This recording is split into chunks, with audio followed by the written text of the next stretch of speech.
Good morning, everybody, and welcome to the final free practice session here at the 2024 Repco Bathurst 12 Hours. And this is far more than a standard free practice session. We'll get into the vagaries of that with Garth Tander and Richard Crail in just a few moments' time. They join me in our global broadcast centre about halfway down the front straight here. Let's go straight down to the pit lane and check in with our eyes and ears, which has to be, of course, Shea Adam. Hello, Shea. Hello, John. Hello, Crailsy. Hello, GT. Yes, it was a bit of a traffic jam leaving the pit lane, but not every car went out as soon as the green flag flew. One of the cars that you might have just heard the door slam in the background is the number 2 Audi. It's Ricky Feller who's behind the wheel of this one to start the session. There are new-ish Pirelli tires. It looks like they've had maybe one heat cycle through them, so a bit of a sighting lap first. But the other car of significant note to not go out at the start of the session, that would be the 2-time defending race-winning Sun Energy 1 Mercedes. Jules Guénon was doing a bit of fun up and down the racetrack during that brief interval we had between the sessions in a car that is, would it technically even be street legal? But phenomenal, I think is the proper term for it. Lucas Stoltz will be starting the session for Sun Energy. That was the plan, but the car is still sitting on the pit lane. They're not exactly a team that we would worry about making it into the top half of the 50% for qualifying.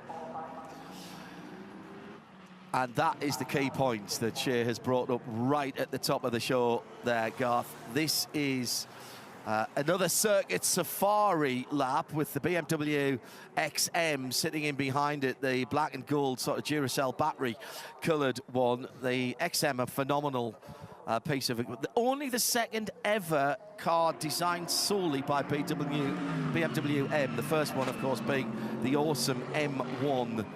And those of you with long memories or who've just been around a few years, once seen, never forgotten. So I spotted a couple of the journals that were on that Mercedes Sprinter yesterday, and their heart rate still hasn't come down from being passed by racing cars. So this session, Garth, we will be splitting the field after this session into 2 distinct groups for qualifying. It doesn't set where they finish in qualifying, it sets when they go out and with whom they go out. Yeah, that's right. So to minimise the traffic in qualifying itself, they're going to split qualifying into 2 separate groups, and the way that we're going to split them is the lap times or the standings at the end of this practice session, practice 6. The top 50% will go, we call it the fast group, if you like. They'll qualify second.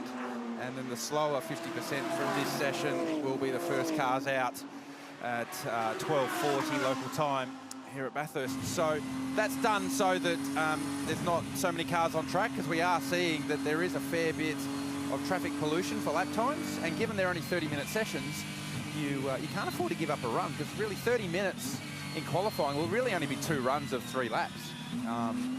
It would allow a little bit of time for a change in between runs. So if you have too much traffic pollution, you effectively could not get a good run at all in qualifying.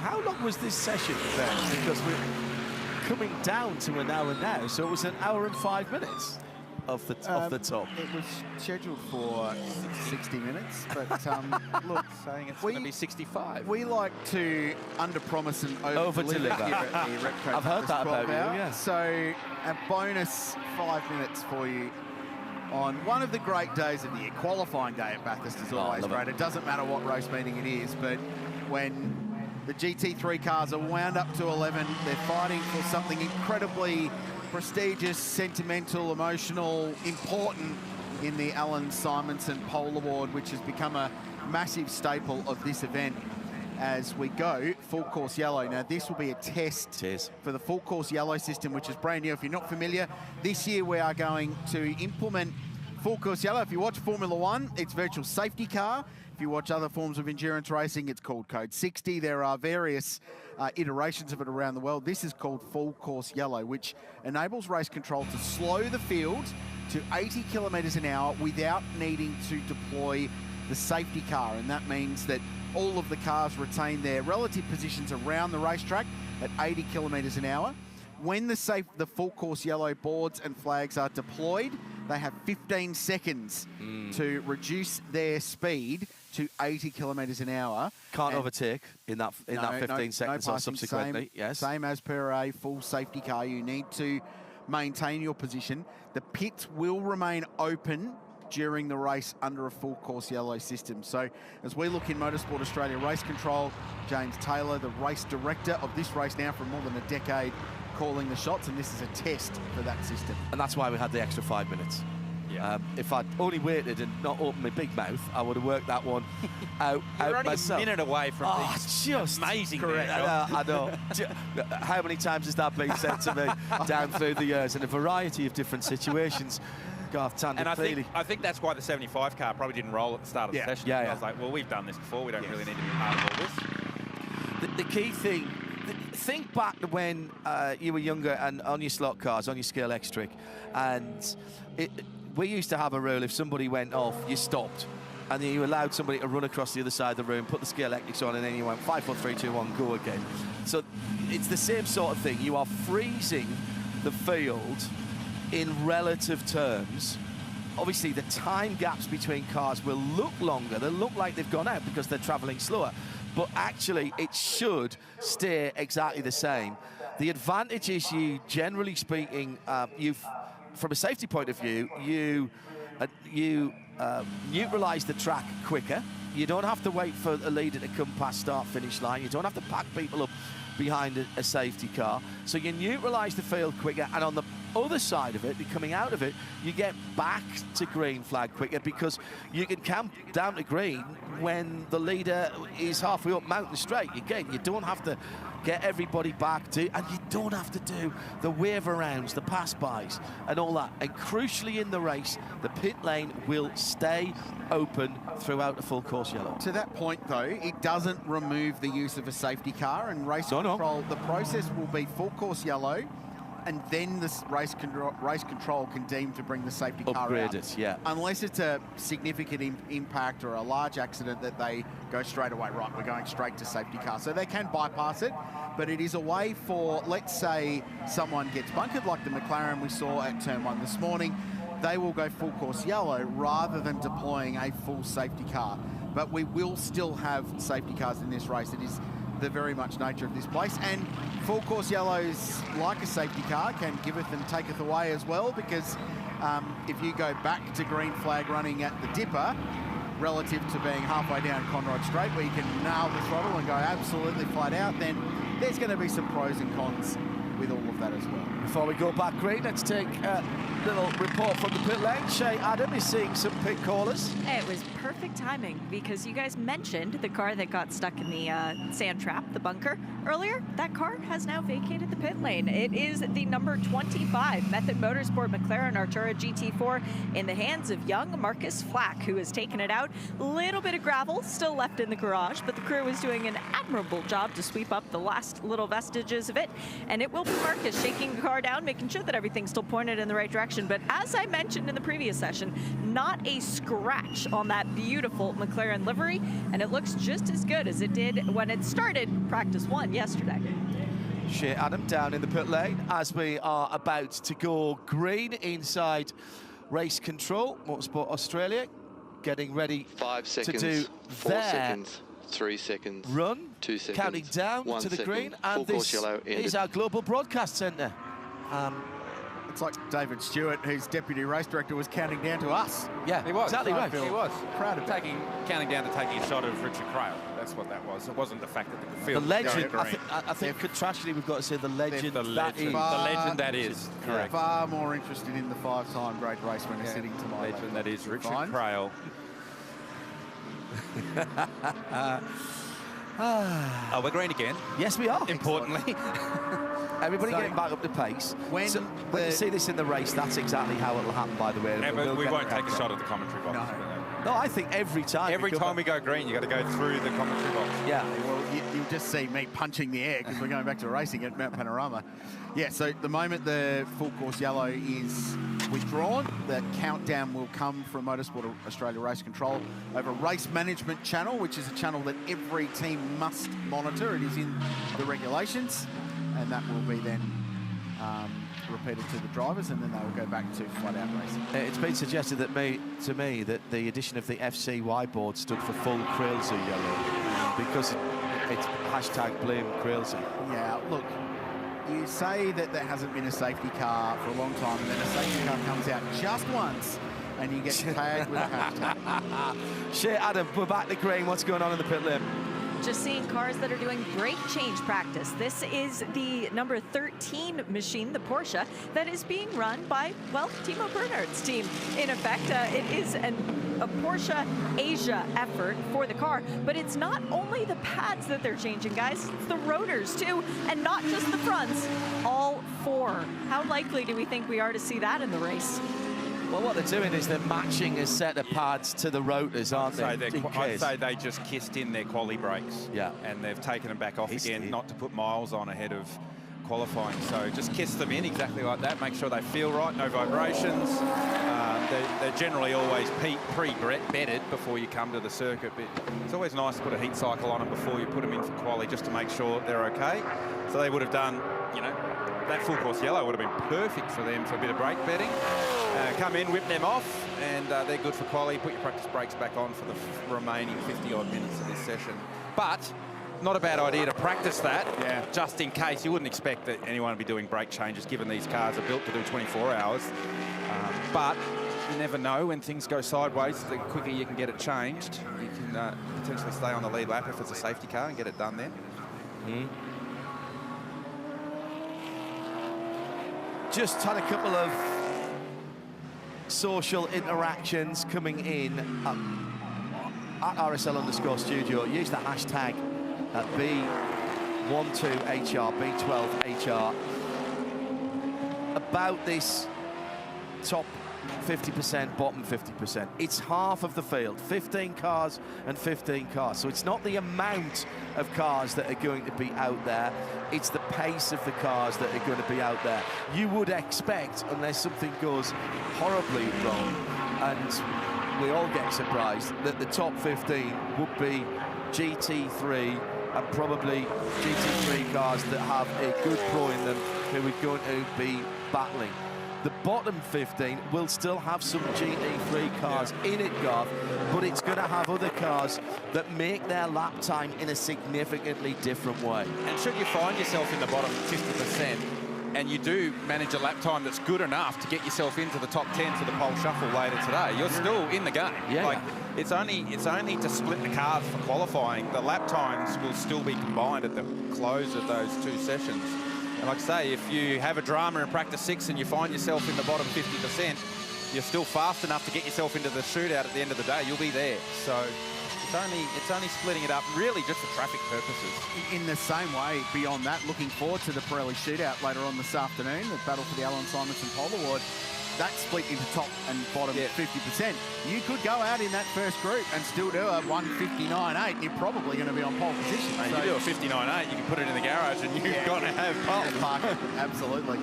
We have just seen some incredible lappery by Gilles Gounon in the fully optimised AMG that is here this weekend. It's a bit Blues Brothers, isn't it? It's cop engine, cop brakes, cop tyres. I'm not sure if he was wearing sunglasses, but I'm sure he didn't have a full tank of gas. He drove past the Mercedes shop. Well, the new Mercedes in early this year. I mean, he did a 56.6. Let's go right out at it. That's unbelievable. It's not in competition. It's not a lap record, but it's just proof of what can be done. It's 2.5 seconds quicker than a GT3 car to here. Just in the first sector. Insane. He did actually bounce the car off the fence at Solomon Park. First run. On his first run, so quite a hefty whack. Not flat there for that car, didn't he? No, I think he ended up lifting after that. It was so good to watch, the commitment. And the thing is such a weapon. Sounds completely different. It's got DRS on it. Oh yeah, DRS. Yeah. What's that girl seeing the huge rear wing just flick back up into the braking areas? That's very cool. There's a few extra cubic feet of aero in that rear wing. It's not your standard Mercedes AMG size either, I don't think. As we watch the National Storage Racing 888 car, hugely successful outfit at this venue in the 1000k race. They had a rolling Kenny's win a couple of years ago, helping to prepare the car. They'd very much love to win it as their own entity. They're coming off the back of a very successful campaign in the Asian Le Mans Series for the first time. Second in the GT class there with Prince Jeffrey, and a couple of wins at the final round last time as the two Manthey EMA Porsches squabble over some track position. Matt Campbell, who has to be one of the favourites for pole later on today in car 912. Pole winner here in 2020. Porsche's first ever pole in a major enduro at Mount Panorama. Right, what's the bubble time, guys? What are you going to need to be in the top 15? Oh, it's way too early for that. Chat, John. 4-0. But that's the point. It's no point of me asking you after it's It finished. needs to be in the threes, definitely need to be. I mean, it's still early. Fastest time of this session so far is only a 4.7. But I would imagine the last 15 minutes of this practice session is And how aggressive are you going to go? We've been talking in the break about tyre allocation. You get 12 sets of brand new Pirelli tyres at the start of FP1. Bronze drivers had one extra set yesterday, but they've already had to go back. So Garth, put your team manager hat on, how aggressive are you going to go if you're a top runner and you're not in the top 15 with 10 minutes to go? Wow, I mean, I think you're going to use one set at the end of this session, and then you'll probably use that set that's done the one quali sim at the start of quali itself for the driver to get their eye in. If you're going to back your driver in to get the job done on one green tyre run in qualifying, then that's how you do it. If you're not as confident in qualifying itself, you'd probably roll 2 sets of green tyres to get yourself into the top 10. But someone like a Jules Gounon will probably use one set at the end of this session or at some stage through this session, put 2 or 3 laps on that tyre, and then save that tyre for the first run of qualifying, get a baseline on the car at 12.30, and then put a new set on there. So you're not continually throwing tyres at the car, so that you will take some new tyres into the race for the second half of the race, where you'll want to have a new tyre on the car in the second half of the race as well. So yeah, I mean, you can get excited and get carried away and throw tyres at it now, but you've got to have certainly one eye on the future and how you're going to use the tyre allocation over the course of the race. I was just looking, in the past, from memory, they have given them an extra set of tyres for the shootout, but this year that's not in the regulations. Right. So you still need to pick from your allocation, but a 15-minute session, I mean, it's 3-4 laps probably to do your lap that's time, right. so it's not going to be a massive... Even there, you'll probably start that session and not even do a representative time in the 15-minute session, just warm the car up on the used tyre and then throw a green at it for that 3 or 4 lap run. It was interesting, I was talking to Kelvin van der Linde yesterday about the tyre, and the Australian teams have found that the tyre's quite peaky and that you get a good gain out of the tyre, but then it drops off quite a bit. But the European drivers are saying, no, actually, the tyre just keeps getting better and better and better and better through the run. So it'll be interesting to see when it comes down to it, when we really want to stretch and get the most out of the tyre, how does it work here in Australia? Because obviously our ambient temperatures are quite high here, and our track temperatures are quite high. So it's a little bit different to say what they would be experiencing in Europe on this tyre. So that's going to be an interesting factor, particularly in the shootout, how the tyre comes in. Can you mitigate that a little bit with setup, with starting pressures? Yeah, just with tyre pressure a little bit, but the tyre pressure for this tyre is a very small window. Like, you know, you can get the way that you bring the tyre in it's more gentle than, say, for a supercar around here. You can get the tyre in within 3/4 of a lap for qualifying. Whereas here, the Pirelli seems like it takes probably 1.5 laps to bring the tyre in, even with our higher ambient temperature. But like the Euro guys are saying, it's a much wider window, whereas for us in supercars, we're used to it doing, at the peak, 6.2 kilometres, and that's it. And then it does drop down a little bit. You lose a bit of performance. Well, remember, the race last year at the end of the Repco Bathurst 12-hour was Jules Gounon on a double-stinted set of Pirellis versus Matt Campbell on a single set of brand new Pirellis at the end. He went to new tyres at the end of the race, and Matt still couldn't get by. So they track position's king. 100%. In the race, the tyre can last. Because Jules was still doing 2s at the end of that race in that incredible battle for the win. So, yeah, it's going to be a good talking point, as always. Go back and watch that, by the way. Once we, in between sessions, if you're not catching, if you weren't with us yesterday, and if you're saying, what do you mean, Hindhoff? What are you talking about, weren't with us yesterday? There's never any coverage on Friday. We had every 12-hour session covered yesterday, plus the supports.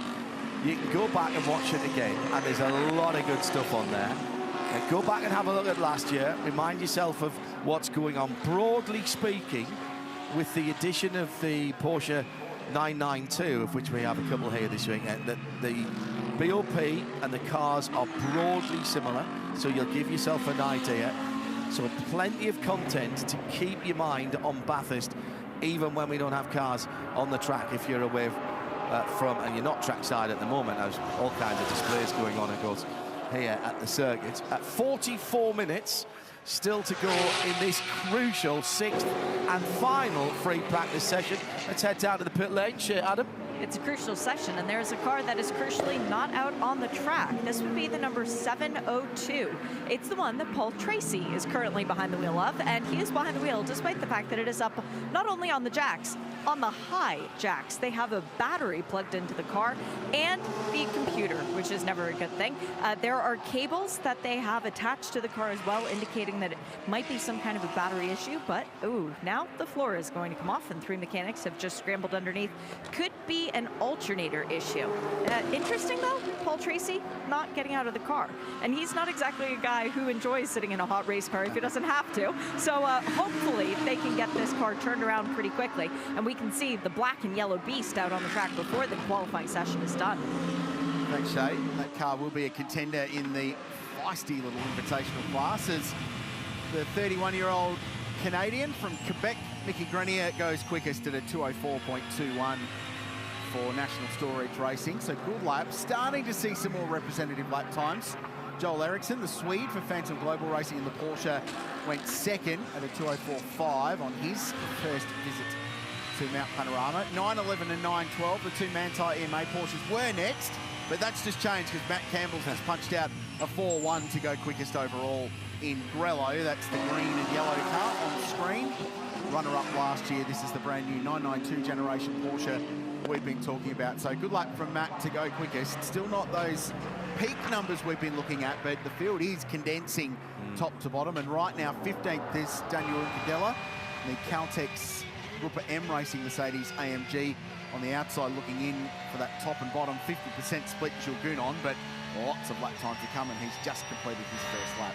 So 41 minutes to go in the session, a lot to play out, and just an evolution slowly in lap time as they continue to bank laps. So Matt Campbell 8 laps in this session, Grenier's 7, Eriksson for Phantom Global 5. I think that team's been quite under the radar, impressive so far in their first visit. Run out of China, Timo Bernhardt's team 75, looking after the race team stuff behind the scenes as well, which is a really good thing. They didn't have so much freight issues from a car point of view, but they arrived at the circuit and their container with the car and some of the spares were here.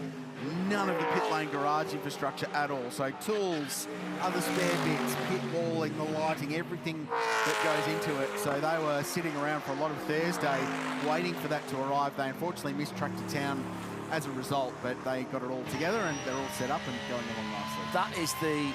This is not just the first time at Bathurst, it's their first race as that team. And as you rightly said, Quilty, they've drafted in some experience from the Timo Bernhard T75 team.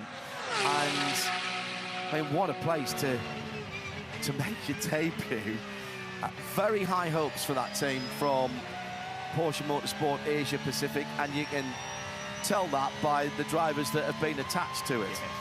Quite handy. Was chatting to Jackson Evans last night. He's in a good place in his life at the moment. Back to Australia, still playing some international racing with Porsche as Matt sets the first 2:03 of the day with a 3:71 in 9:12. So he's building up. So that was second push lap of this particular run for the young Queenslander.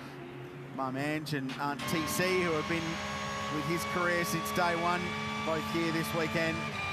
Family watching on this great story in Australian motor racing and what he's achieved. And of course, a win at Daytona not a couple of weeks ago for the factory Porsche Penske team. He's off to contest the full FIA World Endurance Championship this year. I saw Matty at Le Mans, and out of 9 factory Porsche drivers, he was the 10th.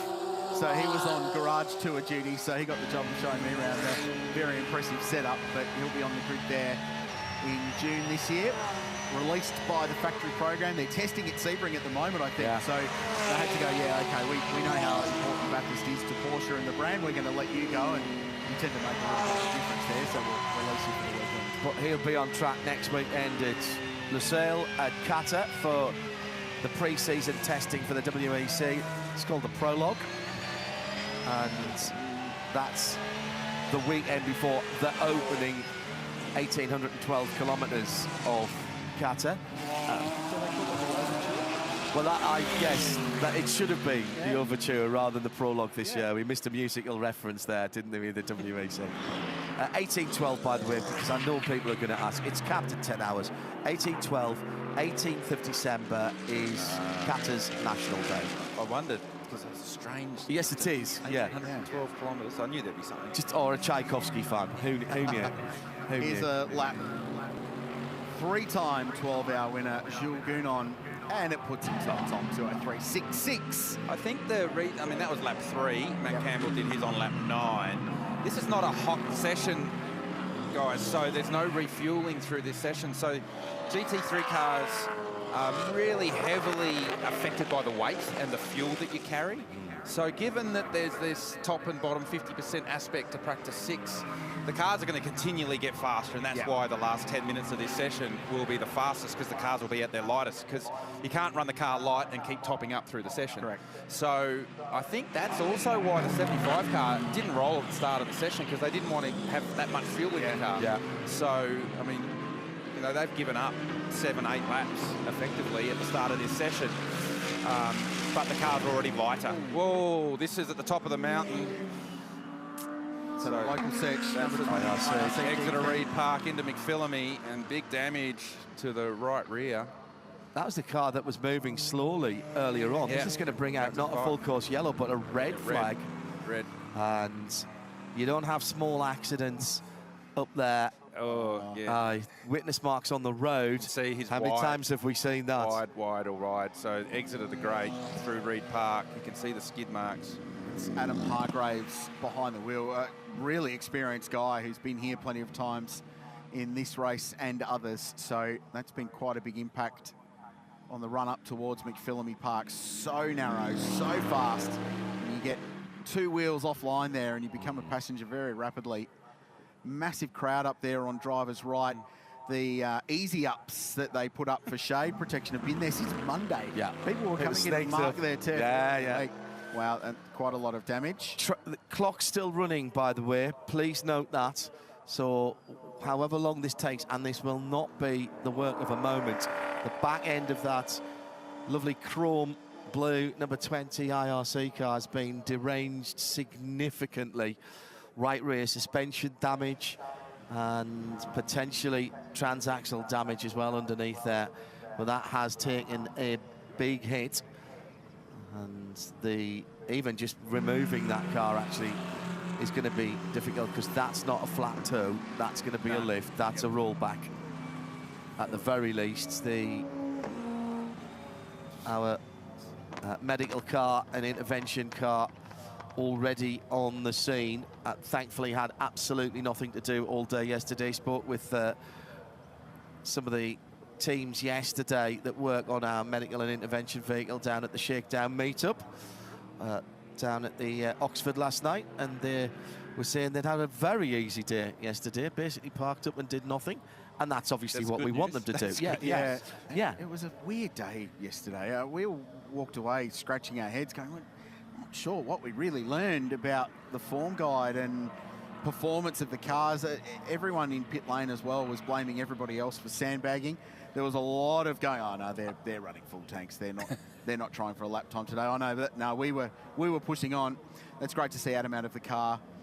We touched on the IRC GT, and similar to the Mark II racer in this car, they are designed to be like a modular race car. Yeah. So the rear clips come off, you can put new ones on. We're going to take a look at this in a second as well and try and unpick what's happened at one of the most dramatic points of the road. Yeah. So four-wheel slide right over the grate, clips the wall with the right rear, and then it's broken, isn't it, already at this point? So I think most of the damage happens a little bit further up the road here when it crosses. So it's obviously significant damage to the right rear. But then that's speed. I mean, that's still a lot of speed. Oh, that's 200 plus, and then I think we have more contact across the road here. So you don't have small accidents at the top of the mountain, because we often celebrate how much we love about the speed and the commitment required, but when it goes wrong, shows what happens when it does go wrong. And he got on the brakes really early and locked everything up, so but look he's at the hardly energy. scrubbed any speed off So at all there. The energy that goes through the car on that impact there, that when you're rebuilding it, it's where you find things further up towards the front of the car that are damaged, that you go, well, that didn't even make any contact with anything. But the energy that goes through the car is immense, and that's a pretty graphic example. We should add that these cars, John, are built to the full GT3 set of safety regulations. So in an impact scenario like that, there would be no difference to crashing a GT3 car. And you can see all the structure at the back of the car has done its job and crumpled. The expensive bit probably isn't that. It's what it will have done to the transaxle and the rear axle of that car, and probably the back of the chassis where that rear clip bolts on. It's how far that energy went into the main cage. So if they can still bolt the rear clip up to the back of the cage, then that's going to be a good outcome. You hope to dissipate that energy, and that is exactly what crumple zones do on your street car. Race cars, it's a little bit different, but you're hoping that some of that is going to be spread away. Looks like it might have even just popped the hood, the bonnet a little bit on its hinges. So that's, again, as Garth's saying, all the way through the car. Good news, and this is good news, is that the driver was able to open the door and get out. So the bit around the driver has done its job, and that's good news for safety. So now the team will be thinking, right, so we know that that bit's okay, what's happened behind that? And that's what they'll be at. Look, and again, remember, purpose-built racing car, they can strip all the body panels off, they'll be able to get right to the tube frame of that, Garth, and have a good look around and start getting the measurements on it. Yeah, well, you'll have straight. It's 30 minutes left in this session, and that car will go back to the garage, and they'll have it stripped before the end of this session. I'd say so. Yeah, they'll have most of the damage off the car before this session's ended, and obviously with a view to trying to get back out for qualifying, but more importantly for the race tomorrow. So you make that assessment pretty quickly, and you'll probably have that assessment made in the next 45 minutes, whether, we can roll again today, or let's get ready for tomorrow. So a little bit wide coming out of the grate through Reed Park, and then that's concrete wall. There's no give there, but then it's when it swings around and makes contact with the inside wall towards McPhillamy Park, where the big energy went through the car. And now all these teams in pit lane are going, well, we're going to lose 10, 15 minutes of track time here. We've allowed fuel in the car for that 10, 15 minutes. Do we take a little bit of fuel out of the car? Because you don't need to carry it. Are you allowed? You're not going to do the laps. You're allowed to do that. You get no refueling. Can't put it in. All right. Take it out. Oh, loopholes. I like this. There'll be a rule somewhere. And if because I'm just thinking full race car driver brain. Course you are. How do I make this car go as fast as I can? Well, I want to make it as light as possible, so get rid of some of the fuel that we thought we were going to need. There might be a rule that says we can't do that. There's no margin for extending this session either. So the time we've got is the time we've got. Counting down just under 31 minutes to go. Full speed. Listen to this. Oh, dear me. And you're talking about what? 6 inches wide there as he was sliding on that flat. Yeah, it's probably maybe a foot wide. Yeah. But when you've got it's inertia. It's so much inertia there because the car's dropped down into what we call the grate, which is the start of Reed Park, and there's so much inertia there because the car drops down the hill. And then once it gets away from you, it's like a big pendulum in the rear, and it just swings and it just drags you further and further offline. So he's already in trouble here before we've even hit the wall. You can see that, but that's happened 200 metres prior to us taking that shot. And that breaks the rear suspension. Yeah, and then that's it. And more than likely, it's broken the rear brake line, so the pedal will go long in the rear. So you still got front brakes, but no rear brakes. And so right at this point, you are literally the passenger. You can see the front brakes are locked on. The rear wheel is still going, and then right here, you just go, I know what's coming. Here it comes, and contact with the wall. And that's a good a shot as you'll get for energy going through a race car when it goes wrong. And we often talk about the little things that go wrong in a rebuild from a situation like this. It's because of the energy that's gone through the car. Shit. Unfortunately, the wheel guns is not a good sign. It's cars taking the wheels off because this red flag will last a little bit longer. But I managed to walk down to T2 to get both an update on the car that crashed and the car that was already in the garage. Paul Tracy has gotten out of the 702, and unfortunately, it is a gearbox issue that requires a software update to see if they can fix it. Has an issue with downshifting that appeared at the start of the last session, and it's something that they were told, well, software update might just help. But yes, as you guys mentioned, it was Adam Hargraves driving. He did get out of the sister car on his own, so that's the good news. But for that T2 crew, it's going to be a lot of work on both cars. Don't you hate it when you turn your laptop on and it tells Blue you screen. it wants an update? Yeah. Or a blue screen. Never had the race car tell me it needs an update in the middle of a practice session yet. It just underlines, doesn't it? Got a gearbox issue. Now, at my age, you got a gearbox issue, it means you got to pull something out the back of the car. Now it's an update. Up on the top of the mountain, the Bathurst bucket hats have been going like hot cakes. If you're at the circuit and you haven't secured yourself one of the Repco 12-hour bucket hats yet, get it quick because they will sell out. Yeah. They have been the hot merch item this year. You can buy them online as well. There are links through the Bathurst 12-hour website. Cool merch range this year. And Harris Park is busier and bigger than it's ever been at this event. The activations have been outstanding. There it is, look at that. A bucket hat, which is double-sided, by the way. So if you're not feeling quite so Larry, you can flip it inside out. And correct. It becomes navy blue solid. with the logo of the Repco Bathurst 12 hours on the other side. Can be worn in several ways. Those jaunty angle. Sales of those hats, second only to Richard Crail merchandise sales so far this week. Caps and flags. You need to get in quick, otherwise they'll sell out ahead of tomorrow's race. The Richard Crail fan club. And all the proceeds going to a very, very good cause, Krilsey. Please do. In all seriousness. They are, yes. Childhood Cancer Association of South Australia are the beneficiaries of 35 cents, which is very nice. Is that all you're giving them per sale? I'm not giving them anything. Rich, come on. I did tell you I was going to give you a whack about your merch. No, you did. I'm not responsible for it. Pre-warned. No, that's fine. I appreciate it. That's good. Make sure you do check out Harris Park, folks, if you are at the circuit, because the activations this year are next level. All of the event partners are here. Ford's got a great display. There's some really cool supercars in that big alley as you walk in through the main gate. GMSV Australia have got a set up there. Several Corvettes on display. I covet one of those right about now. Food and drinks. It's a really good setup here, and that's a great look over the precinct. And a reminder, of course, that this is the start of the Bathurst Superfest, correct, which will stretch across next weekend, and the first round of the Repco Supercar Championship. And 2024. Chemical Guides rides and coffee down there. So that's today. So there's several hundred very cool cars.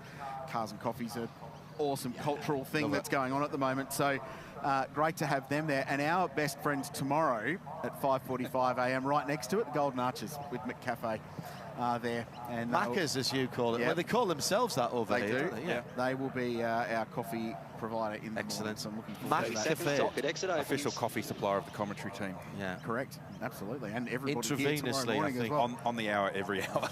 I hope they get some coffee shots lined up, because they're going to be big queues there.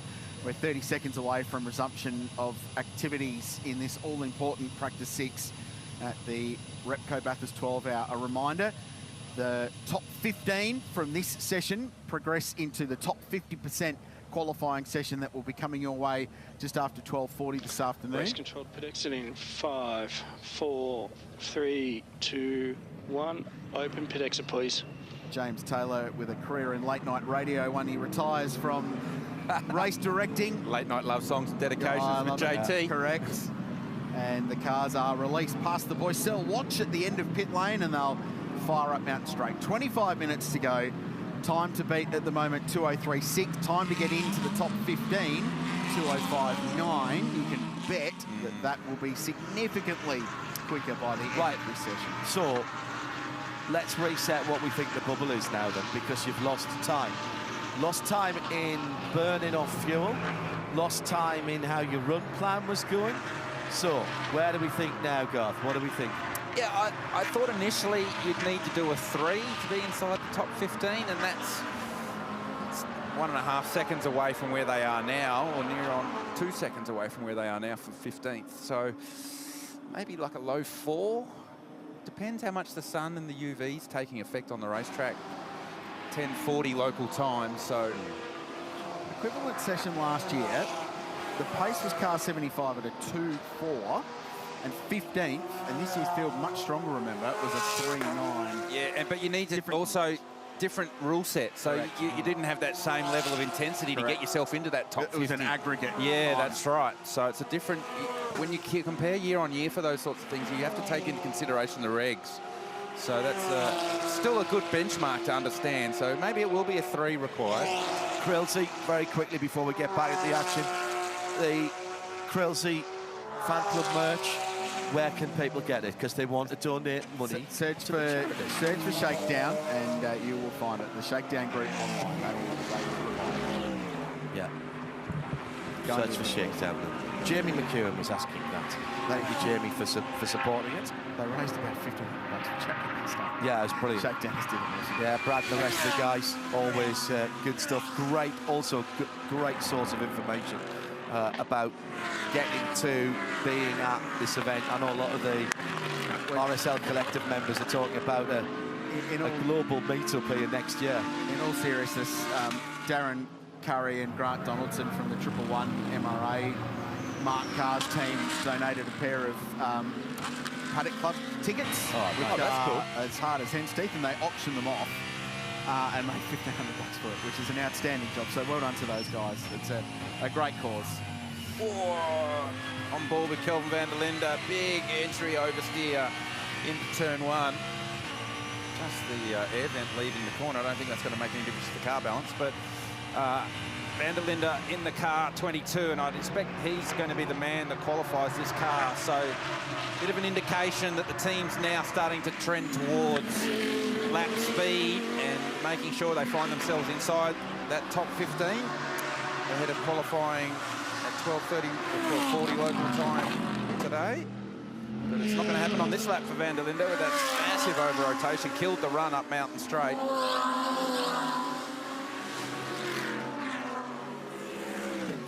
22 minutes then to go with light cloud cover at the moment.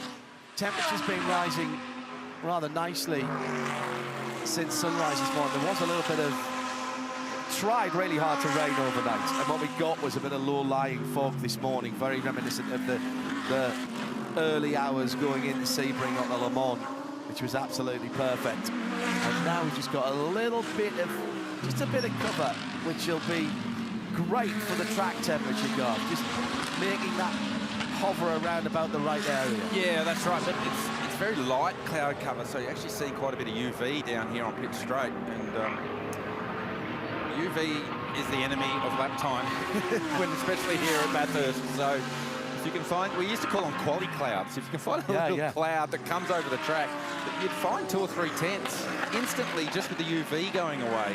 It's not necessarily the track temperature, it's the amount of UV that the surface receives. And how does a racetrack change if it gets resurfaced, which this place did relatively recently, and goes from worn lighter grey to very dark Yeah, color? so the temperature has a much bigger effect, so the sunlight has a much bigger effect, because whenever we resurface a racetrack, and it's like whenever a road gets resurfaced, it's very black, very dark. So obviously black tarmac attracts the heat and radius. So track temperatures versus ambient temperatures much higher when the surface is brand new. But the flip side of that is whenever a surface is brand new, you get a huge amount of grip from it. So it's been a little while since Bathurst has been resurfaced. Phillip Island here in Australia has just been redone ahead of MotoGP later in the year. And some of the GT teams that were testing down there, it was near on 4 seconds faster at Phillip Island than what it was last year.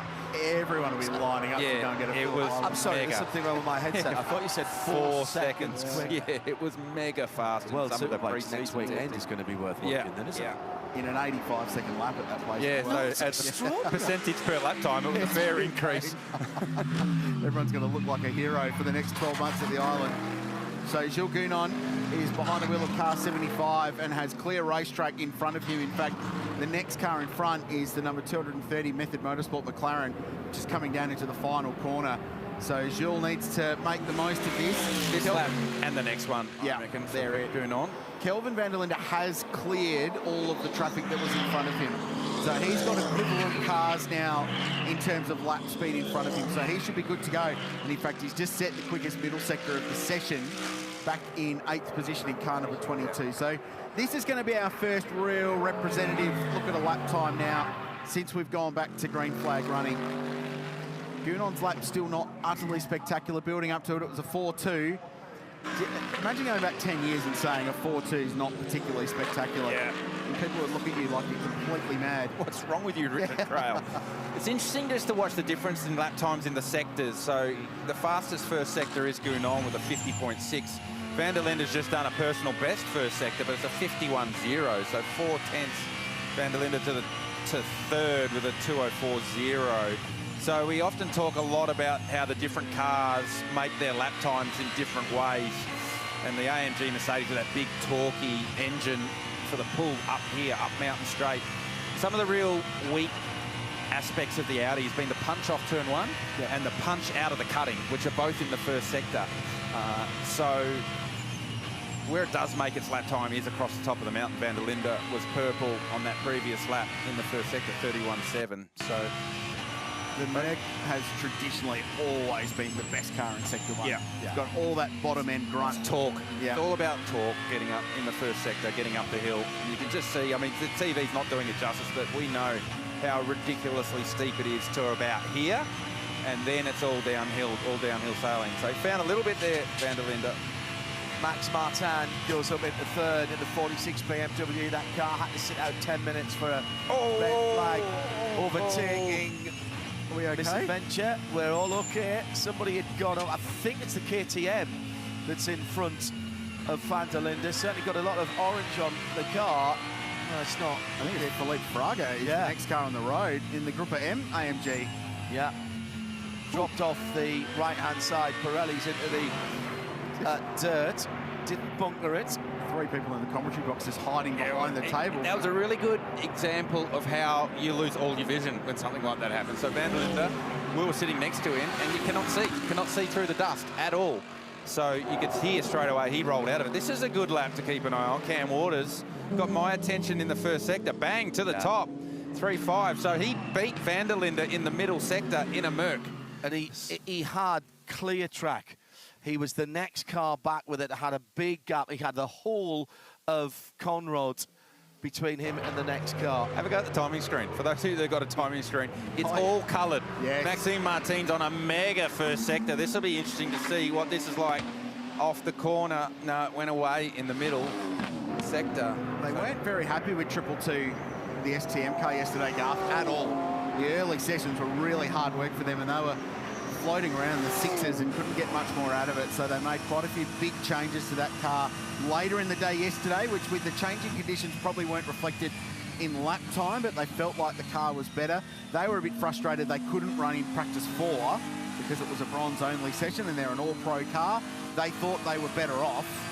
They've backed that up today. They've verified that the changes they've made are good, and that car now has been switched on. So Waters quickest. Maxime Martin, middle sector wasn't special for him, but there's still improvement, 203.6. There's big lap time in that car. Totally. So let's head down to Shea in the pit lane. We've got 15 minutes left, coming down to 15 minutes, Shea. Are we seeing new sets of sticker tyres coming out, or did people put sticker tyres on earlier? You tell me, what's going on? We are seeing the sweat marks coming out on people's t-shirts. The poker faces are starting to drop off quite a bit because there are cars that feel that they should be within that top 15 that aren't yet, and cars that feel like they should be atop of the timing sheets that also aren't up there. We've got Jordan Love behind the wheel of the 88. This Mercedes has just put on 4 brand new Pirellis, and a couple moments ago we had Ross Gunn for the Heart of Racing. I almost said it, but I didn't. Mercedes. Well saved. That nice. car came in again for 4 new Pirelli tires. So Ross went back out. He should now be on that fast lap. We've also got the Super Barn Mercedes in. That's the 47. They've just gone to stickers. And the number 2 Audi from the Melbourne Performance Center, they too have put a load of stickers on that car. And if you're wondering why we're not talking about Paul Tracy, that IRC TechWorks Motorsport Mark GT has been in the pit lane for whole of this session. It is a gearbox issue that requires a software upgrade. They've lost a 1 or a 0 somewhere. It's lying on the floor. If anybody sees it, let me know. 2:03.4 for Kelvin van der Linde goes to the top now. So finally gets a clear track. That's his 3rd push lap in this run. So they're learning as well for how qualifying is going to play out later in the day, both in main qualifying and then in the shootout later on. Hallmark second. Lee Holdsworth goes to second and 3.5. Only 7 100ths behind Kelvin van der Linde. 6,000 in the same car. Same car. So for Leroy, that's not a bad lap time. We'll be chuffed with that. So talking about tyres, we're hearing from Shay cars starting to roll on a green tyre or a new tyre. After that red flag, I would have put a set of tyres on the lowest kilometre used tyre that you had, and give that to your driver so they can play their eye in ahead of then putting a green tyre on, probably now with 15-13 minutes to go, so they can have a crack ride at the end. So Luke Youlden at a 2:05.5 is now 15th, and therefore the last car that would get into the top 50% part of qualifying. But I think that's going to change with 13 minutes to go. We'll keep an eye on that for you. Great lap, Holdsworth. So van der Linde, Holdsworth, Waters 1, 2 and 3, Martin next, and Jules Gounon. One person we haven't heard from this morning is our friend and buddy Chad Nailon. And I think that's Chad arriving. He's just arriving now. Yeah, he's just got his jet to the airport and then gets a helicopter to the track. There's different levels, Garth. Some of us might have merch, but some of us get private jets. And not only to the race, but from home from the race as well. Chad Nailon is in private jet territory these days. The rest of us fly commercial, but not Chad. Flies private. Some good sector times. Outside his back door on the way back. Gets chopped straight to his back. Yeah. Some good sector times a little bit further down of cars that we may well see. Ross Gunn in the heart of racing AMG did a 4 earlier today in practice 5. So that's a car with potential performance to get into that top 15. 3 rookies there, though, remember. True, but he did the lap time, so there's no reason to say he can't get in. David Wall as well has the potential to get the 93 Lambo into that top 15. They actually only just missed the shootout last year, the Wall Racing squad, in the previous generation Lamborghini Huracan. That new car they love. They say it's so much better to drive, much better balanced, easier to extract speed from, and they've just been building up to it all weekend long with David Wall, Adrian Dietz, Tony D'Alberto and Grant Denyer doing the steering.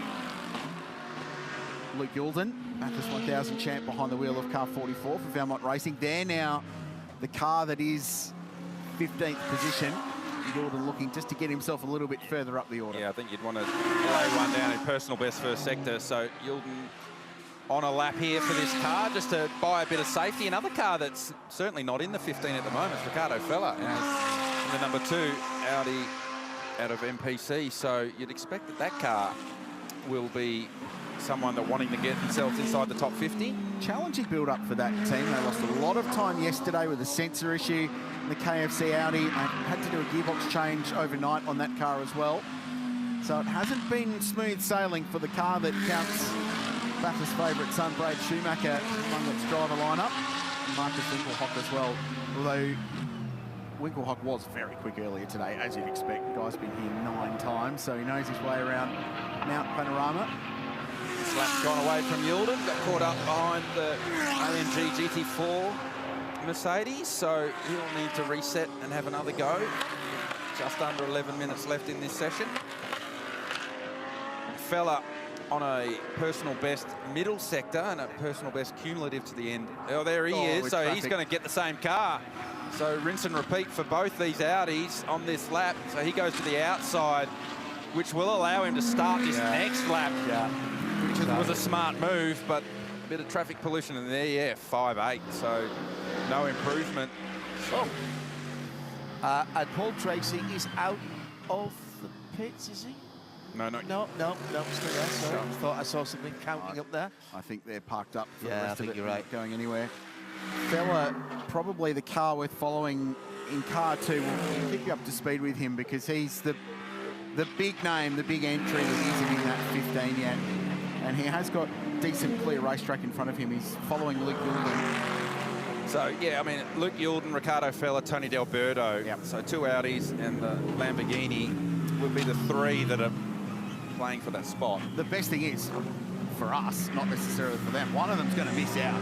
There's going to be someone disappointed at the end of this session about not making the top 50%. It's great for us because it shows how deep this field is. Well, it's not the end of the world. Like we said earlier, it's not the end of the world because you still get to go in quali, but you'll have to qualify with some of the slower GT4 cars and the invitationals. So the potential to have your lap held up, like we saw for Luke Youlden and Ricardo Fella, is higher in that slower 50% group. Shea Adams in the pit lane. I can hear more rattle guns, Shea. You were a little premature saying Paul Tracy was out of the pit lane, but he was rolling down it. That car is on the racetrack now. Great job to the T2 crew for getting the car back out before the end of the session, so at least they can do a shakedown with 10 minutes. But well, when the car rolled out, there was 10 minutes to go. There's 9 minutes to go now. They should actually get a few decent laps. And you guys were talking about rinse, repeat, you know, put new tires on the car, go again. The fastest car in the session, Kelvin van der Linde is still behind the wheel, came in, put new Pirellis on. It's still sitting in the garage, and it's still up on the high jacks with the mechanics very slowly rotating all four of the Pirellis by hand. But they are ready to go again if need be. I have no idea why they would, but the sister car, the number 9, that car was second fastest the last time I looked. That car is going again. Building up towards a very important last 3 or 4 laps with 8.5 minutes. If you're just joining us, nice timing here at the Repco Bathurst 12 Hours for 2024. And this is the next, well, basically this is going to decide when and who, if you qualify. And as we've made the point, it won't stop you getting pole position, potentially, or qualifying through to the shootout, the Pirelli shootout. But you're going to have to plan and scheme a bit more, Krillsy, if you're in that bottom 15. Paul Tracy on screen, so that's the IRC GT. TechWorks Motorsport back on track. Had the fortunate ability to go and see Paul race in champ car in its full pomp and 900 horsepower circumstance on the Gold Coast in the early 2000s, and those things were the coolest racing cars that have ever existed. While that's all been going on, Jordan Love has gone quickest for Johor Motorsport, JMR 888 at a 2:03.0. Ross Gunn, 2:03.25, goes second. Good lap for Heart of Racing. 0.1 behind, and van der Linde back to third. That was scary. That was nearly a plane crash, that one. Well, 2 AMGs coming out of the BMW M elbow, and just enough peripheral vision to stop something very nasty and very expensive happening there. We just threw Chad Nalon under a helicopter before. That's would have been one at that point of the road. That's right. So we heard from Shea saying that they've got new tyres on Kelvin van der Linde's car, and they're just sitting there on the jacks rotating the tyres, and they were doing the same thing for Lee Holdsworth in the team car. What they're doing there is actually trying to get a bit of heat soak into the tyre and get a bit of extra temperature in the tyre before they leave pit lane, so the tyre switches on a bit more quickly. So that's also a bit of pre-planning ahead of qualifying to understand how the tyre comes in. So listen to the engine and listen to the gear shifts. Coming up to Griffin Bend now. What was the number 2 there? Yeah, I've seen that on all the AMGs, that readout number 2. I'm not sure what that is. Not the gear number.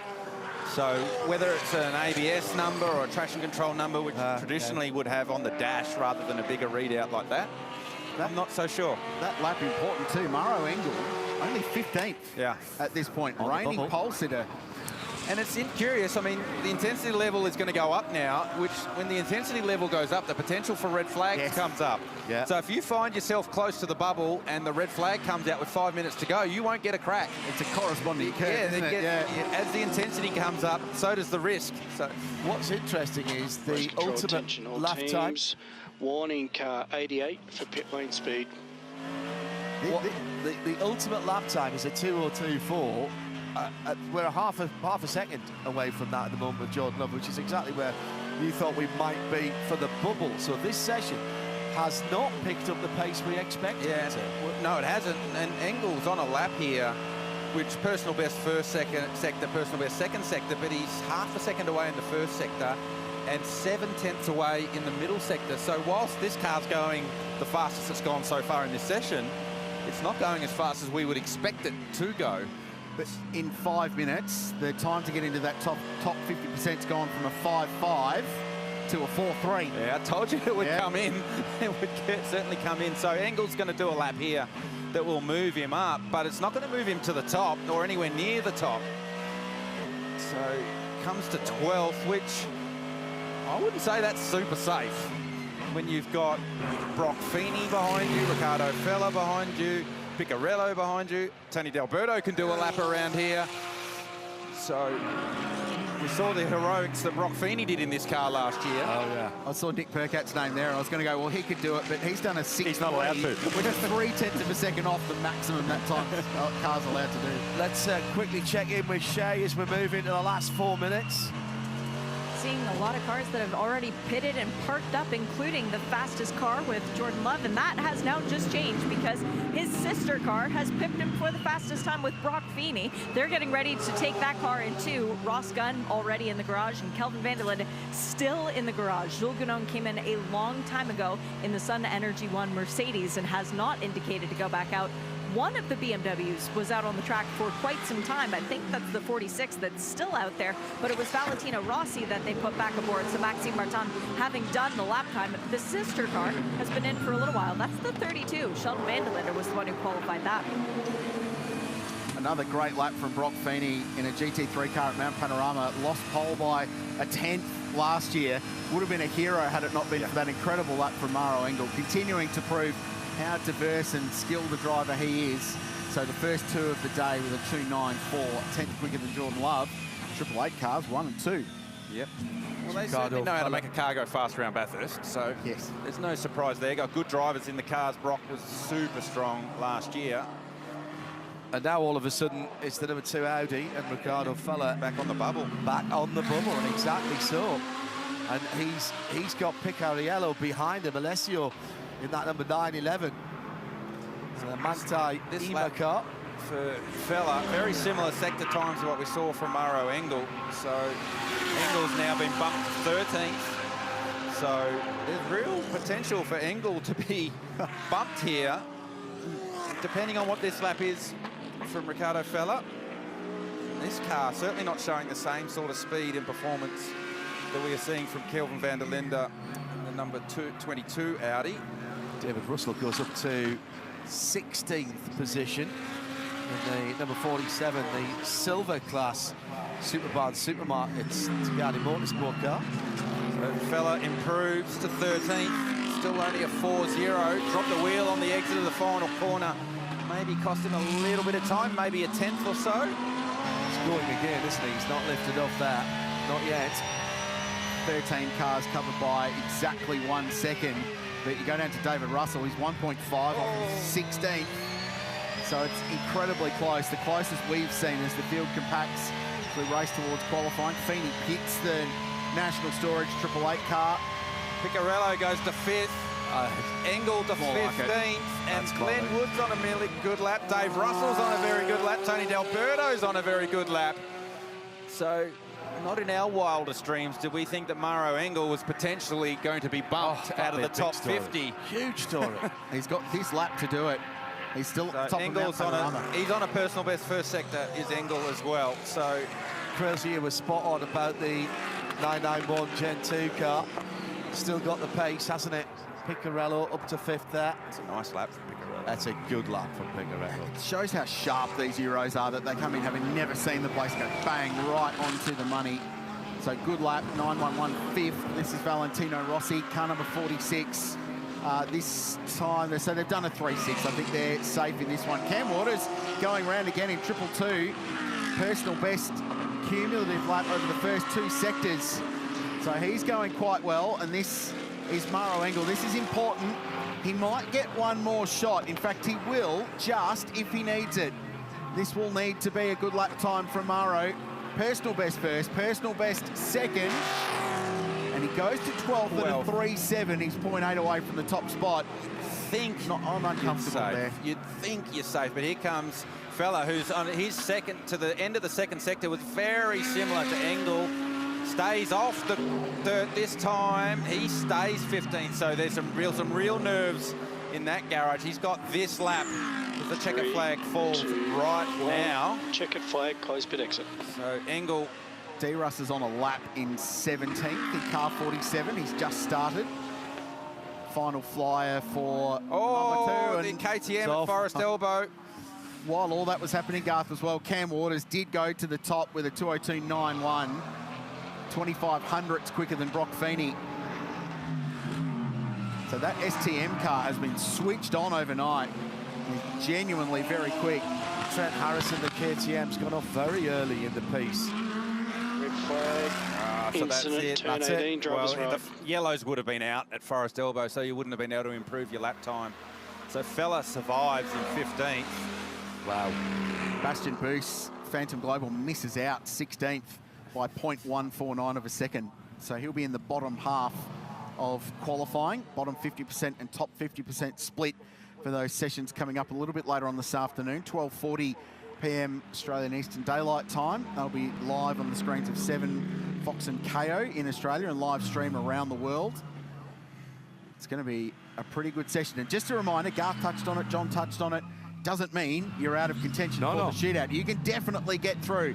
The 10 fastest cars from those 2 parts of qualifying will go through to the Pirelli shootout. That's where my mind went straight away. So who's going to surprise us in the slowest group? Clearly the number 13, 911 Porsche. Bastian Boos was at the wheel. Oh, Harrison was wide on entry. Wide. Yeah. So not just locked up and run wide.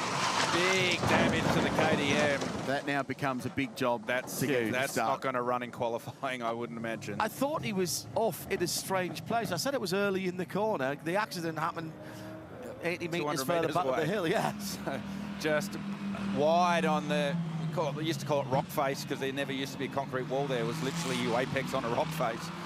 And the rear of the car got away from him. And he's got damage on the right rear as well. Maybe we've hit even inside wall. earlier. Yeah, he's hit the right-hand inside wall. Yeah, it's a good pickup, and that's thrown him in. It is a game of inches.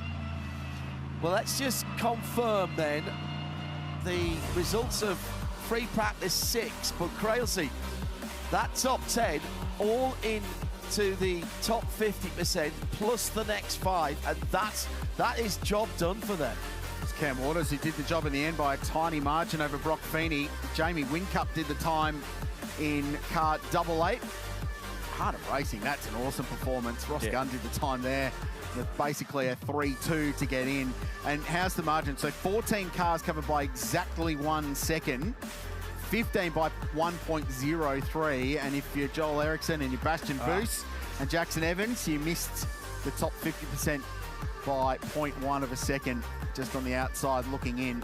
What that bottom 50% session will do, gents, is set the grid for the Invitational class and for the GT4 class. They will be their qualifying positions. That's where they'll start the 21st running of a 12-hour race at Mount Panorama at 5:45 a.m. tomorrow morning. I think it's the only time in the year that I don't mind having to be at work at 5 o'clock in the morning. Normally there's only 1-5 in the day for me, and that normally would involve... What's a 24-hour race in France, isn't it? Well, that's about it. Yeah, but even then, yeah. A five for me in the evening means some kind of foo-foo drink with an umbrella in it. That's, you know, that's what I'm looking for. Just quickly want to point out that the bump time was in the 3s. Really. Yeah. Who said that? It was mentioned at the start of the session. It was. Nicely done. I'm still not sure how much we can take from that and where we might want to put that with $5 for pole. For me, BMW looks really strong. Okay. We have not seen what that BMW can do. So I think AMGs maybe are starting to show us everything they have, but the BMW has a lot more performance in it than a 3.5. Well, and the closing thought for me is depth. This field is really deep, so competitive, and the battle to get into the shootout is going to be properly intense. The battle to get in the top 50% was intense. We're going to narrow it down another 5 cars. It's great. That's going to be cool. Have a final word from Shea Adam before we wrap up free practice 6. She's down in the pit lane. See if we can speak to the fastest man really quickly. Cam, thanks for coming away from the debrief, by the way. We know you got the fastest car in that session, but is it good enough to make sure you're in the top 10 after the next one? Yeah, it was obviously a better session for us. We've really struggled kind of a weekend so far, and just trying to get the thing to handle a little bit better in a straight line. So super slow down the straights. Yeah, we're making progress. The car's quite nice over the top of the mountain, so we'll put our heads together and try and make it a little bit better. I'm not sure. I'm sure there's a few others sandbagging out there, but we'll see what happens in the next session. How much of that pace that you just showed is a thank you to these crew guys who are working tirelessly on your car? Oh yeah, every time we go out, we want to rag the thing and try and get it up the top to repay, the whole team and Scott and yeah. So far it's been such a fun kind of campaign with the testing and so far this weekend with the whole team. So it's been great. We just obviously need to get the job done in quality in the race. Good luck in qualifying later on, and hopefully we see you in the shootout. Thank you. That's Cam Waters out of the number 222 STM Mercedes. Shea Adam was down in the pit lane, Garth Tander and Richard Crail in the Global Broadcast Centre with me, John Heintorf. And Jet Rangering in, we'll have Chad Nerland for the next session. As soon as that gets parked out the back, he'll be talking to you later on. Thanks to our intrepid camera operators and of course to all the marshals and recovery vehicles recovery crews who had a little bit more to do in that session. Don't go too far away, whether you're trackside or further afield. We've still got the battle for pole to come. Who's in the top 10 and then who wins the Pirelli shootout for the Alan Simonson Trophy. That's all still happening here on Super Saturday for the Repco Bathurst 12 Hours.